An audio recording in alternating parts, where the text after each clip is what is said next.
If you were arrested for domestic violence and you were simply defending yourself, you didn't do anything wrong, I'm going to tell you exactly what you need to do as soon as you get out of jail. My name is Veronica. I am a criminal defense attorney, and I help people who have been arrested put their criminal cases behind them so that they can enjoy their lives and their freedom. I practice law in Los Angeles, and I handle many, many, many domestic violence cases. Okay, so you get arrested for domestic violence, and let's say that all you were doing is defending yourself or trying to restrain the other party. And I see this scenario so often. Sometimes there's a big fight, maybe everybody is drinking, whatever, big argument, and the woman starts, pounding on the guy's chest, attacking him. I'm just, for the purpose of these videos, I'm not going to be that politically correct. It's just women, men. Women are going to be the victims, men are going to be the defendants, because that is typically what I am handling here, and typically the people that I'm working with, that's the situation. It's not always. I have had female defendants, male victims, of course. But that's what we're dealing with here. So she's attacking him. She's going crazy for whatever reason. Maybe she has a good reason. Maybe she caught him cheating. Whatever it is, though, he's just trying to hold her off, right? So he's grabbing her arms, grabbing her shoulders, whatever. And either she calls the cops, maybe he calls the cops, or neighbors call the cops, whatever. But the cops come out, and he gets arrested for domestic violence. Okay, now he goes to jail. He bonds out. Many times I will see that the alleged victim is the one who bonds him out, right? So she's spending $5,000 of his, her, their money, bonding him out most of the time. And then he comes home and he gets a little slip of paper when he is released that has a court date. And maybe it's in 2-3 months. Okay, and he's thinking, all right, I'll go back home. Hopefully things will return to normal. Things will be okay. It was a really bad night, but that was it. And I didn't mean to hurt her. I don't think I did hurt her. I don't think I did anything. I was just trying to defend myself.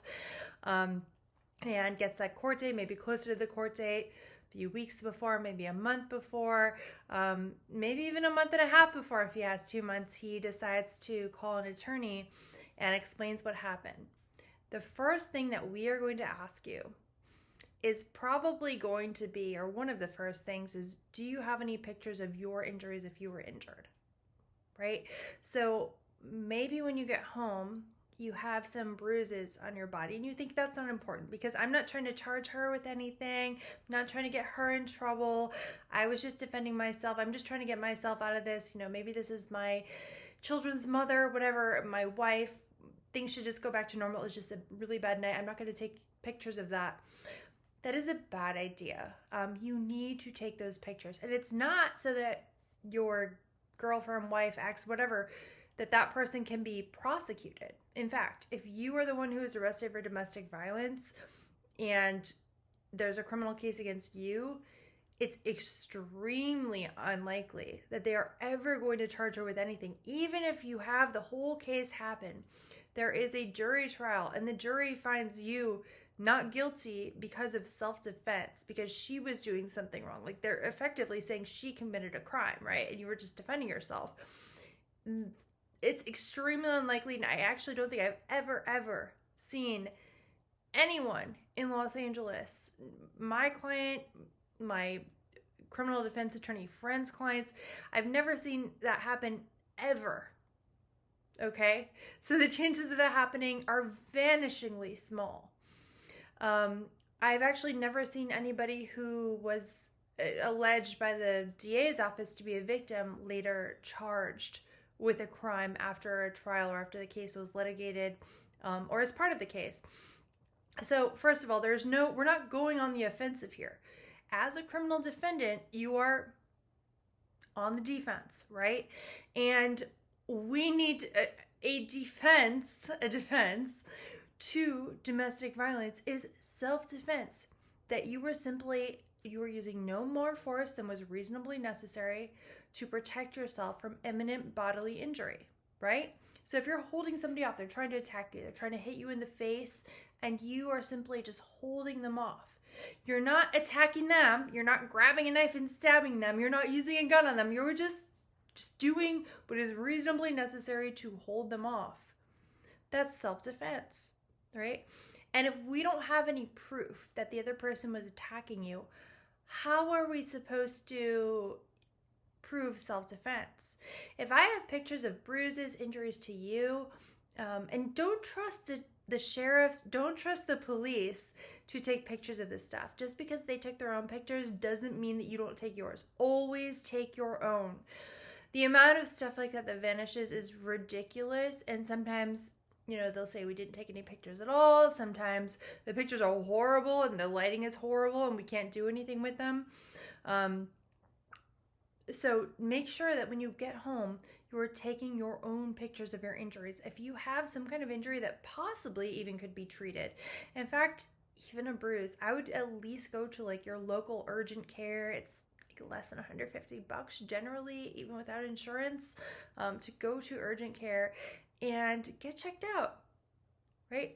Bolster your own self-defense claim. It's not about hurting the other person, because let's say that you don't have those pictures, but then, you know, let's say it's your wife, it's the mother of your children, loves you, you guys are together, it's 2 months later, it's time for court to start, the arraignment is starting, you know, she comes to court and she says, you know, she talks to the DA and says, hey, he was just acting in self-defense, it was my fault, I take full responsibility, I attacked him.